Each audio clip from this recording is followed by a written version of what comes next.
Et si je te disais que 2025 a déjà compromis ta vie numérique? Et que 2026 pourrait transformer ces données volées en menaces bien réelles? Ce n'est pas de la science-fiction.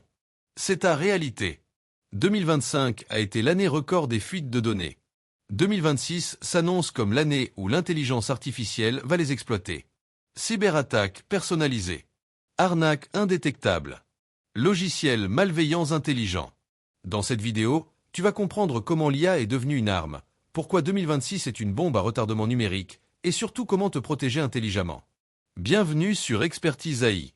Laissez votre commentaire juste en dessous si vous avez un besoin de formation individuelle, une formation en groupe ou en institution, ou simplement une question ou un domaine que vous souhaitez approfondir. Un membre de notre équipe vous contactera rapidement pour organiser cela avec vous, dans les meilleurs délais.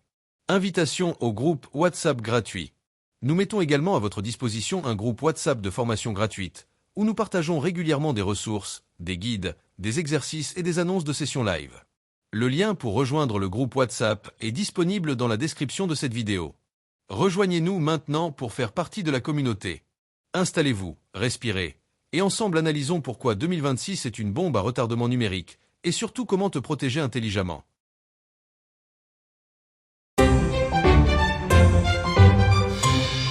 Bienvenue, aujourd'hui on se plonge dans le monde de la cybersécurité. On a sur la table un entretien avec un expert du domaine pour décortiquer une année 2025 assez agitée et surtout pour essayer de voir ce qui nous attend en 2026. Notre mission, c'est de comprendre une dynamique qui a vraiment changé les règles du jeu. D'un côté, 2025, c'est l'année record des fuites de données, des informations qui nous concernent quasiment tous, et de l'autre, l'explosion de l'intelligence artificielle. On va voir comment ces deux phénomènes s'alimentent. C'est le mot juste, oui. Et s'il y a un concept à retenir, je pense que c'est celui d'accélération. Les fuites de données de 2025, ce ne sont pas juste des incidents isolés, Elles forment une base de connaissances gigantesque. Et l'IA, c'est le moteur qui permet d'exploiter tout ça à une vitesse qu'on n'avait jamais vue. Pour le meilleur et pour le pire ? Exactement. On est vraiment entré dans une ère d'industrialisation de la cyberattaque, mais aussi, et c'est crucial, de la cyberdéfense. Le jeu a changé de dimension. Alors, commençons par ça, par cette matière première. 2025, l'année des fuites de données. La source ne parle pas de petits incidents, mais d'un nombre certain. On parle de structures énormes, comme France Travail, des mutuelles. Et même plus d'une dizaine de fédérations sportives françaises. On a l'impression que plus personne n'est épargné en fait. C'est exactement ça. La phrase qui frappe dans la source, c'est que l'impact est si vaste que, je cite, « quasiment tout le monde a été touché ». Et ce tout le monde change tout. Ben oui, ça veut dire que les criminels n'ont plus besoin de chercher au hasard. Ils ont un annuaire quasi universel de victimes potentielles, avec des infos très personnelles. Les séquences ne sont pas immédiates, il y a un décalage. Oui, l'expert parle d'une bombe à retardement. Les données volées en 2025, elles vont surtout être exploitées en 2026. Le temps que les attaquants organisent tout ça. C'est ça. Il faut imaginer des groupes qui ne font que ça. Ils collectent, ils croisent les données de la fuite A avec la fuite B, ils enrichissent avec les réseaux sociaux. Ils créent des profils ultra détaillés, prêts à l'emploi. Voilà. Pour d'autres groupes qui, eux, sont spécialisés dans l'arnaque ou le phishing. Et c'est là qu'on bascule dans quelque chose de plus inquiétant. On n'est plus dans le simple spam. La source parle d'un passage du virtuel au réel. C'est le point de bascule. L'exemple de la Fédération française de tir est absolument parlant. Oui. Dans cette liste, vous avez des citoyens ordinaires, mais aussi des policiers, des gendarmes. Des gens qui possèdent une arme, donc ? Exactement. En croisant cette info avec une base de données d'adresses, on peut savoir qui possède une arme et où cette personne habite. Là, on sort complètement du numérique, la menace devient physique. Tout à fait. La source mentionne une augmentation des cas de faux policiers qui se présentent au domicile des gens. Et même si le lien direct n'est pas encore prouvé. Même sans lien prouvé par les enquêtes, le mode opératoire correspond parfaitement. Une faille numérique qui se transforme en menace bien réelle à votre porte. C'est effrayant. Et, attendez, là on touche un point qui me semble capital. Les fédérations sportives, le football par exemple, on ne parle pas que d'adultes. Les bases de données contiennent les infos de millions d'adolescents, voire d'enfants. C'est un point absolument crucial.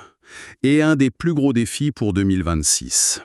Même si ce sont les emails des parents, les jeunes sont la cible. Ils sont sur les réseaux sociaux, ils sont plus influençables. Et ils vont être visés par du phishing beaucoup plus sophistiqué. Redoutable. Des mails personnalisés avec le nom de leur club, le nom d'un camarade. Un jeune est beaucoup moins armé pour déceler le piège quand ça a l'air si crédible. Cette personnalisation à grande échelle, ça nous amène forcément à l'outil qui rend tout ça possible, l'intelligence artificielle. Il y a une évolution radicale. Vraiment, en quelques mois. C'est-à-dire, Si on avait eu cette discussion l'été dernier, on aurait dit que l'IA servait à corriger l'orthographe des mails de phishing ou à réécrire des bouts de code. C'était de l'optimisation. et aujourd'hui, Aujourd'hui, on est passé à un tout autre niveau. On parle de logiciels malveillants intelligents. mais comment ça fonctionne concrètement? Alors, le changement technique est majeur. Avant, un malware, c'était un programme avec des instructions fixes. Il faisait ce pourquoi il était programmé, et puis c'est tout. D'accord. Maintenant, on a découvert des malwares qui intègrent une API. Une API, c'est-à-dire une sorte de canal de communication? C'est exactement ça. C'est comme si le malware avait un téléphone pour appeler un expert à tout moment. Cette API, c'est une ligne directe vers une IA distante, contrôlée par l'attaquant. Donc le malware devient autonome, il peut prendre des décisions? En quelque sorte, il dialogue avec l'IA, il peut lui dire « Je suis sur cet ordinateur, j'ai trouvé ces fichiers, intéressants ou pas ?» Et l'IA répond. Elle peut dire « Ça, ce sont des plans d'ingénieurs, vole-les. Ça, des photos de famille, chiffre-les pour une rançon.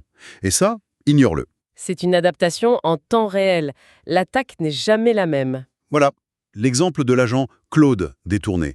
C'est une illustration parfaite. Oui, le rapport d'Anthropic. C'est ça. Des chercheurs ont montré qu'on pouvait utiliser des agents IA pour automatiser une cyberattaque complexe, de A à Z, en 13 étapes, de la reconnaissance de la cible à l'exfiltration des données. Et la source dit que c'était presque en clic. L'attaquant humain ne code plus. Il devient un chef de projet, un superviseur. L'agent 1 fait la reconnaissance, l'humain valide. L'agent 2 propose une méthode d'attaque, l'humain valide. C'est l'équivalent des dark factories, ces usines sans personnel. C'est l'image parfaite. On assiste à la naissance d'usines à cyberattaque. Donc, ce n'est que juste que les attaques sont plus rapides. C'est que la stratégie, qui était humaine, est en train d'être déléguée à la machine. C'est une excellente synthèse. Et ça pose la question, est-ce que l'IA va mettre les cybercriminels au chômage? Et la réponse? Non, mais elle va provoquer une sélection. Les moins compétents, ceux qui n'adoptent pas ces outils, seront dépassés. Le jeu du chat et de la souris s'accélère à une vitesse folle. Face à cette industrialisation de l'attaque, on peut se sentir un peu démuni. Heureusement, la course se joue des deux côtés. Les défenseurs utilisent aussi l'IA. Oui, et ils le font depuis bien plus longtemps d'ailleurs, depuis 1997 apparemment, même si bien sûr les méthodes ont beaucoup évolué. Et ça a révolutionné la défense sur quel front? Principalement deux. Le premier, ce sont les tests d'intrusion, les fameux pen tests. Les entreprises qui engagent des hackers pour trouver leurs propres failles. Exactement. Et là, l'IA change tout. On a vu un concours de hacking majeur où une IA a surclassé les meilleurs hackers humains.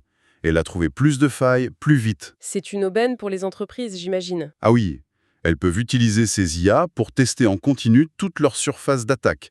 Les serveurs, les applications mobiles, les objets connectés. Tout. L'IA ne dort jamais. C'est la défense proactive. Et la deuxième grande application IA. C'est le renseignement sur la menace, la Cyber Threat Intelligence. C'est peut-être là que l'IA est la plus puissante. Pourquoi? À cause du volume de données. Chaque jour, c'est des millions d'attaques, d'alertes, un bruit de fond incessant.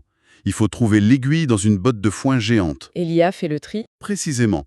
On peut lui poser une question très pointue. La source donne un exemple concret. Oui.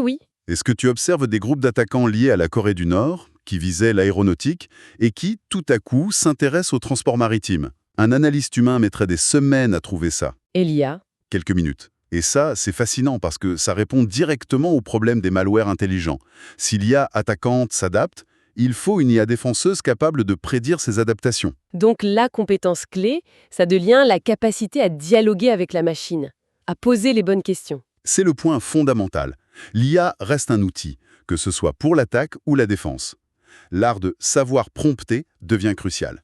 L'expertise humaine reste au centre. Après tout ça, on pourrait s'attendre à des perspectives très noires pour 2026. Et pourtant, l'expert de la source semble moins pessimiste qu'il y a un an.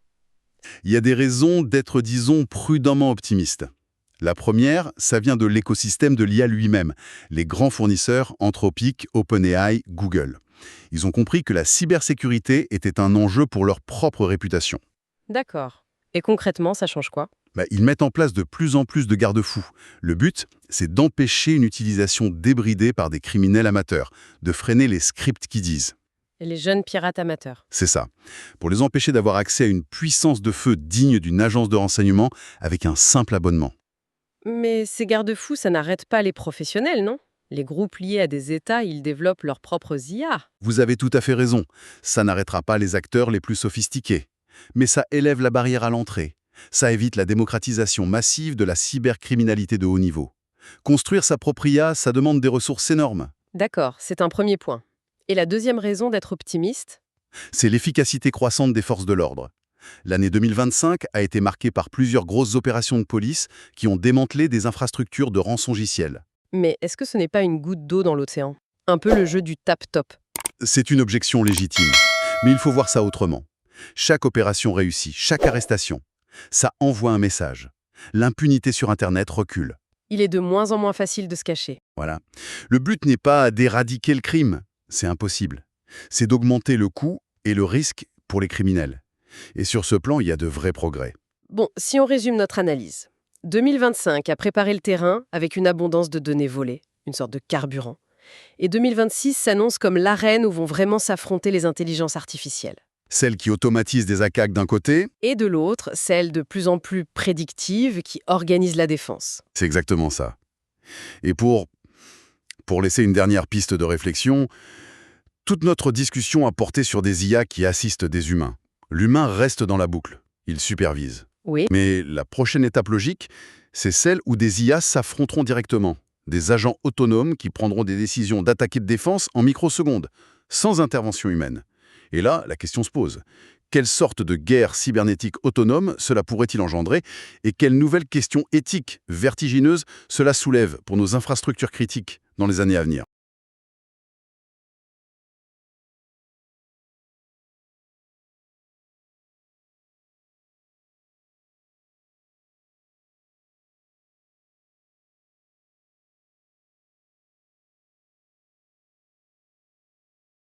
L'intelligence artificielle n'est ni bonne ni mauvaise. Elle amplifie l'intention de celui qui l'utilise. Le vrai danger en 2026, ce n'est pas l'IA. C'est l'ignorance, le retard et le manque de préparation. Comprendre, c'est se protéger. Se former, c'est anticiper. Like, commente, partage et abonne-toi à Expertise AI. Ici, on ne subit pas la technologie, on la maîtrise.